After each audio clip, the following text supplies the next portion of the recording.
Okay, so this video is basically continuing this walkthrough for on analytics. Here we're going to look at what are some queries we can do using Access as the tool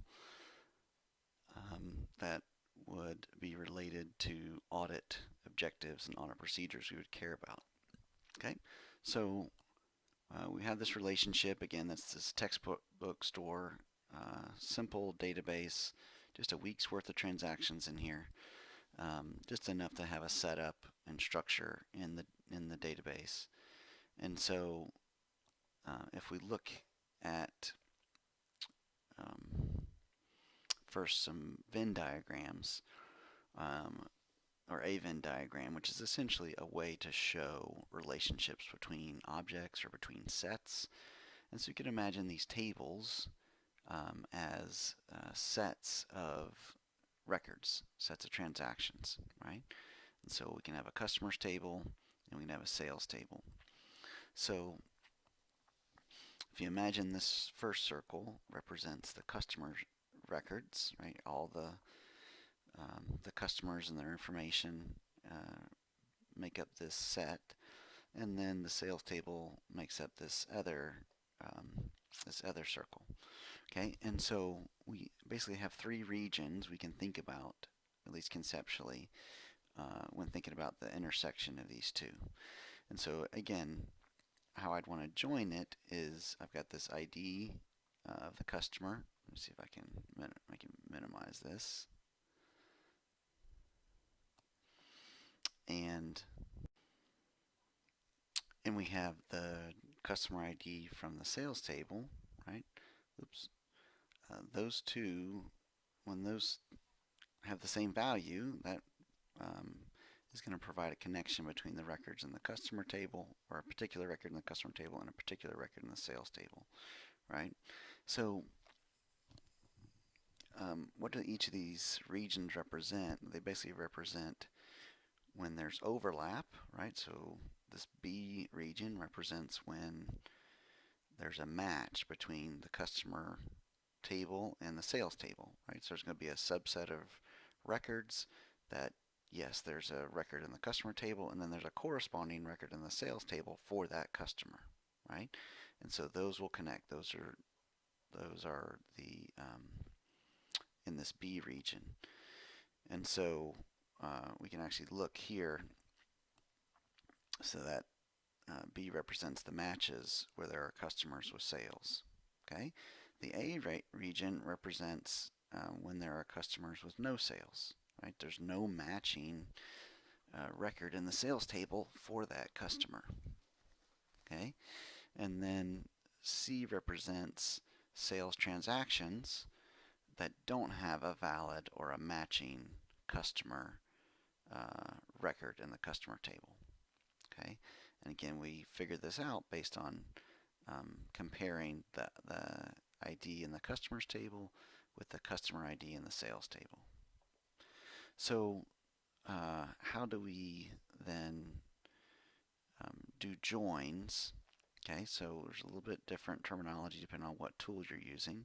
If we're talking about Access or typical database languages that use a standard query language, there's different kinds of joins we can do. There's more than three, but the three that we're going to concern with are the left join, the right join, and the inner join. The left join just basically says I want every record, select every record from the customer table, and then find its match in the sales table. So that's basically A plus B. Okay, that's called a left join. A right join is just the opposite, where it's no, this time I want every record from the sales table. So I want the records that match with the customer table and even the ones that don't.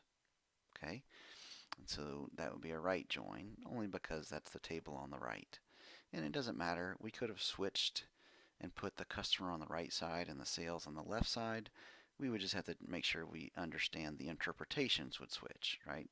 These descriptions of A and C would switch if we're going to switch those tables. Okay, but it doesn't ultimately matter which ones you have on the left, which ones you have on the right, as long as you just keep track of it. And then an inner join is basically when we're only looking for the matches.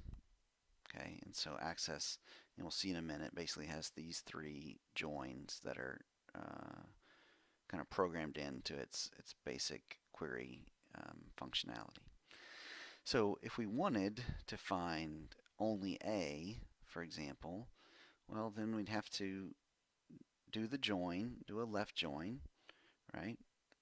Oops, excuse me, where we're going to get A plus B, and then we'd have to filter the result where there's no customer ID that's from the sales table, right? So basically, if there's a missing customer ID, then that suggests that we're in this A quadrant because there's no match.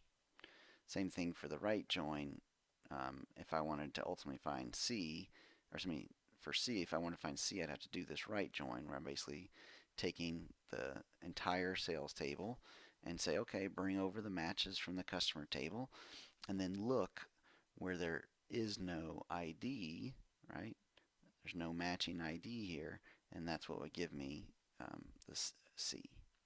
Okay, so that's how you do it with Access, kind of a two-step process if you're trying to find these regions that are ultimately not joined, I guess you could say, or do not have matches. Alteryx takes a little more straightforward approach, and their left-right J, LRJ that they have, which you'll see with the Alteryx, they just go directly for finding the left unjoin, finding the right unjoin, and I'll when I do a video on Alteryx, you can see that. Okay, so let's look and see. That's kind of enough preface. Now let's try and apply this to our situation. Right, so we had a situation, or we have a situation. Let's say we're focused on the existence assertion, right? We have an audit objective for revenue, which is just how do we apply this existence objective for revenue. It's that all sales are valid, and all sales have valid customers. Okay, so if I want to verify that all sales have valid customers, that's the one I can actually test, given the data I have right now. Well, then that means I'm verifying that all sales transactions have matches to the customers table. Okay, so what is that telling me? We're confirming that B, so everything in the sales table is B, essentially, and that it's not that A is empty, sorry, it's that C is empty. Okay, so we basically want to confirm that all this entire table, right, is basically has matches. That would be ideal. But we have to test it and see just how much of the table has a match and how much of the table does not have a match. And we are especially interested in this portion because that suggests these may not be valid sales. So again, based on the way Access is going to do, we have to do this right join where we're going to find these two portions, and then we're going to filter on the missing ID in order to get C. So let's take a look at that. How do we do it? Well, in Access, you can go to Create, and there's a couple different ways you can do queries. I prefer the more straightforward way of doing a query design. You can go through a wizard where you have to answer a bunch of questions. I prefer a query design myself. And so we want the customer table and we want the sales table. Okay.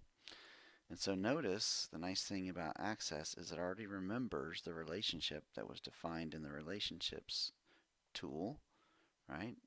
So it remembers this relationship when I pull out these two tables. Okay. Now the key is though I'm going to have to look and change because what do we say we wanted? So to make sure it gives me the right kind of join, we're going to do a right click here, and you have to do a right click directly on the line. If you do it just off, you get a different menu.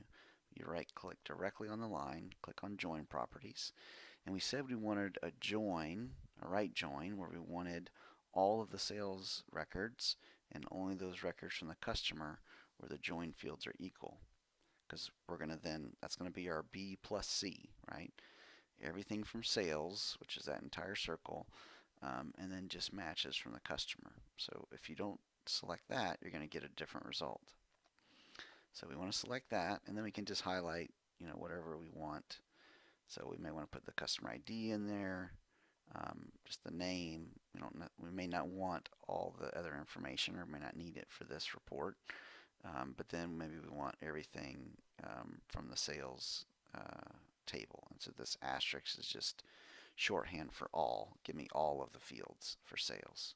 Okay, so you've got that query set up. You can go ahead and run it.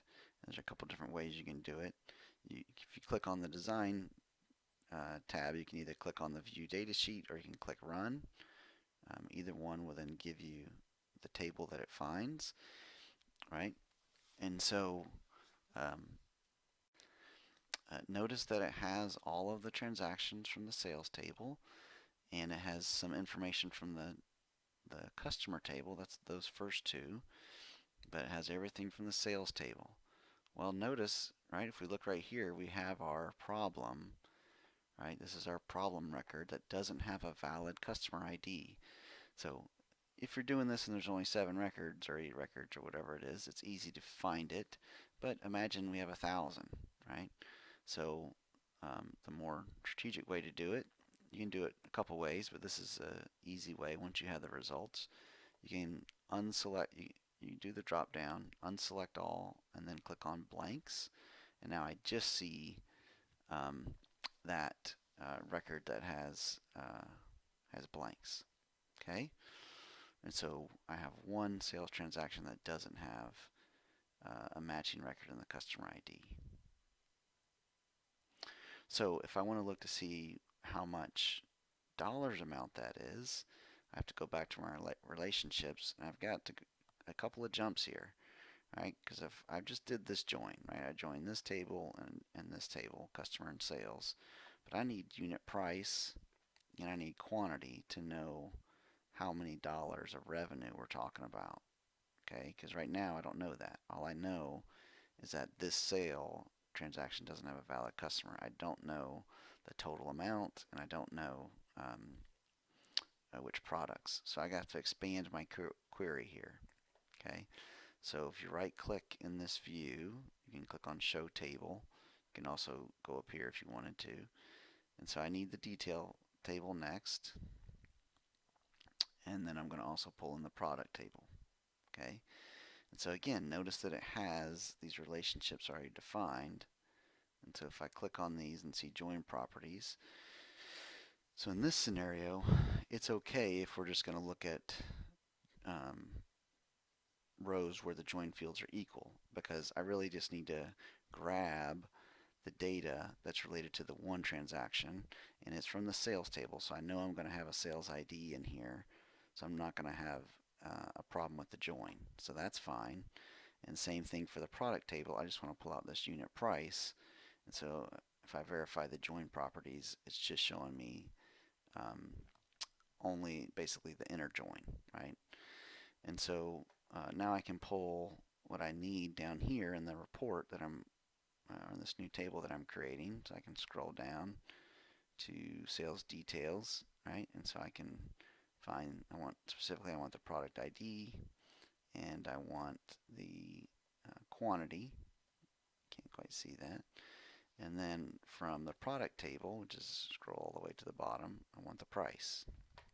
Okay, and so this basically just helps define what do I want my query to look like. Okay, and so then I can run that, and now I see, okay, now I still have the full table, so I need to restrict it to only the non-match. And here I can see that there's 2 details related to that one sales transaction. Basically, they purchased 2 textbooks. One was 300, one was 500. Now in this situation, 1 times the quantity is only 1, so 1 times the price is easy. But if we had a situation where the quantity was more than 1, right, we'd want to create a custom expression here. And we can do that by using this builder up here. And so I want an expression, and I need to go to basically the table to pull out which items I care about. So I wanted to pull out the quantity, right? And I'm going to do a little asterisk for times. And then I want, in the product table, I want that unit price, right? And you can name it. you can, instead of expression 1, I can call it extended price or something like that, or just extended or extension, maybe something like that. And then when I run it, it'll show this extension over here. And you can see with some of these others where it's, the quantity is more than 1, right? It's doing that multiplication for us. Okay? And so we can actually kind of answer 2 questions in one here. I can do this totals, and I can do a sum. So this sum is essentially, this is the total sales for the week, which was one of the questions that we might want to answer. And then I can just look at the blanks again, which is just that one sales transaction that had 2 details. And I can see now that that extension is only $450, right? So I got to answer both of those questions using this join. The one question is how much revenue was recorded for the week, right? So basically, for every sales transaction, I'm connecting it to the sales detail to find the products and the quantities, and I'm joining to the product table to find the unit price. And then I create this custom expression that's just the quantity times the price. Okay, and so for every sales transaction, if I add up what was charged, that gives me the revenue. Okay, so that answers that question. And then if I just look at the ones that are blank as far as customer ID, then that tells me the total for the sales transactions that don't have a valid customer. Okay, so I can kind of answer both of those questions in the same workflow. All right. So I think that will probably be good for this video.